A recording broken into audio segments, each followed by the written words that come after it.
Hello, and welcome to the weekly energy update for the week of February 22nd, 2026. I'm Renee Spears, a spirit guide channeler and spiritual mentor, and I'm coming to you from beautiful Bozeman, Montana. Every Sunday, I share the energy for the week ahead, and I also infuse the show with some positive vibes, so you get a little positive energy boost just for listening. So let's take a second to take stock of where we find ourselves right now. The huge Saturn-Neptune conjunction at the very beginning of the zodiac was just a couple of days ago. And we don't just feel the energy that day and then we're done with it.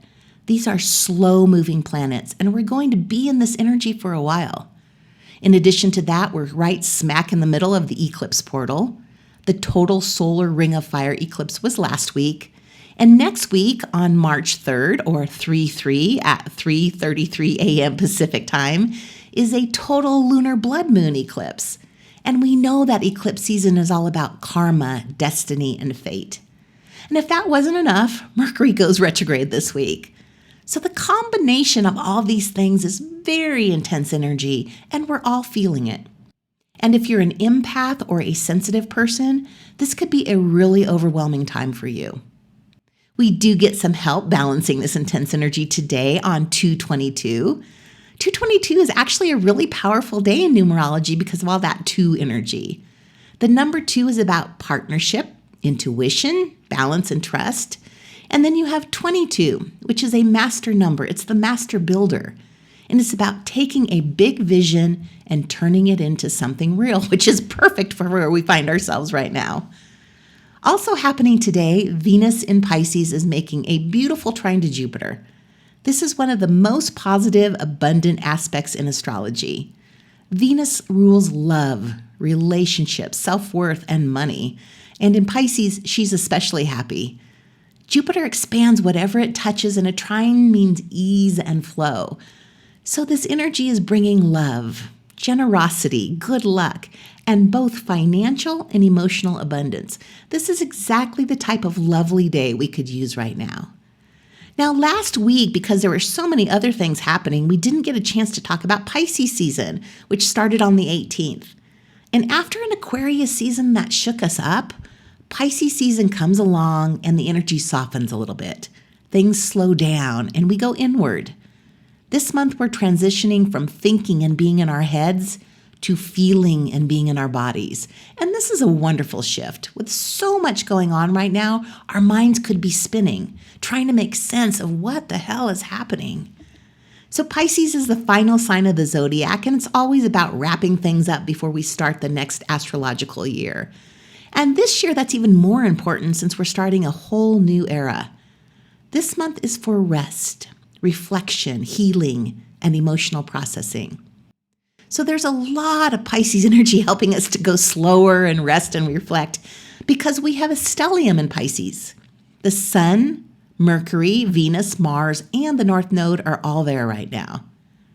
So this is not the time to push and put in a lot of effort to get something done. It's a time to pause and question what the universe is asking of us, what we're supposed to learn, and what is coming to completion. Pisces season is also here to remind us of the perfection of the present moment. One thing Pisces understand is what's meant to be will be. So we can loosen our grip on control and certainty and learn what it means to trust life rather than micromanage it. And this is just such a weird time. It's like we're in an alternate universe where time and space don't exist as we normally experience them. We're in this floaty place where endings blur into beginnings, where what's ending hasn't all the way disappeared yet, and what's coming has not yet taken form. It's like we're suspended in time. And right now, especially during fated eclipse season, everything has meaning. We're being bombarded with signs and symbolism. And a lot of my clients are having weird, really vivid dreams that are filled with information and symbols and messages. You also may be getting more intuitive hits, more that can't be a coincidence moments. So pay attention to everything happening now. There are no coincidences. It's all meant to be. If you don't get the job, wasn't meant to be. If the relationship ends, it wasn't meant to be. And if you have your sun, moon, or rising planet in a mutable sign, and that would be Gemini, Virgo, Sagittarius, or Pisces, you might be feeling this energy even more intensely. Mutable energy is already adaptable and fluid, and during Pisces season, that can translate into feeling floaty, uncertain, or even a little scared and apprehensive about what's shifting. This is a surrender moment, not a figure it all out moment. The more you try to control what's next, the more anxious you'll feel. So instead, focus on being present. Because the more present you are, the more you'll notice the signs and synchronicities and be able to trust what's happening. Now we get more help slowing down, reflecting, and revising when Mercury goes retrograde on Thursday the 26th. And it'll be retrograde for the rest of Pisces season until March 20th, which is the start of Aries season and the spring equinox. So we think of Mercury retrogrades as being a real pain in the ass because they often bring tech issues and travel delays and miscommunications. But this one actually works in our favor. It slows us down, so we have time for all the rewords, reviewing, reflecting, and revisiting. This is a time to go inward.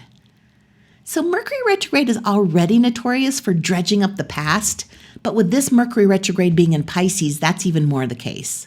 While Mercury is in Pisces, boundaries get a little blurred.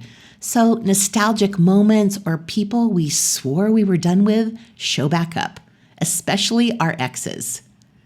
We do have a cool thing happening, though, on Saturday the 28th. There is a 6-planet parade where Mercury, Venus, Jupiter, Saturn, Uranus, and Neptune will all align in the sky. And we'll be able to see most of the planets with our naked eye if right after sunset we look to the west-southwest. When multiple planets line up like this, it spiritually represents order, divine timing, and alignment. It's a reminder that bigger forces are working in harmony. Like just when we're in this swirling mess of change, we get this reminder from the universe that everything is aligning perfectly and in divine order, even if we can't fully see the whole picture yet. So when you zoom out and look at all of this, the Saturn-Neptune conjunction starts a new era. Eclipse season aligns us with our destiny. An abundance of Pisces energy softens everything and gives us time to integrate all the changes. And Mercury retrograde slows us down even more.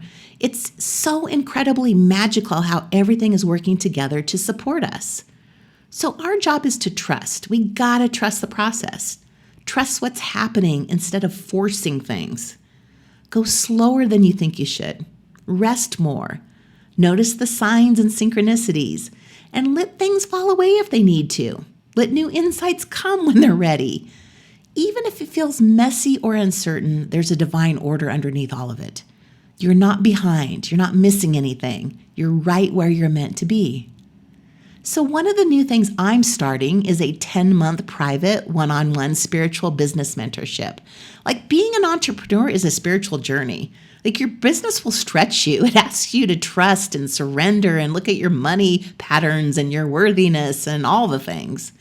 And I meet so many entrepreneurs who are excellent at what they do, but they just don't have the business experience or knowledge.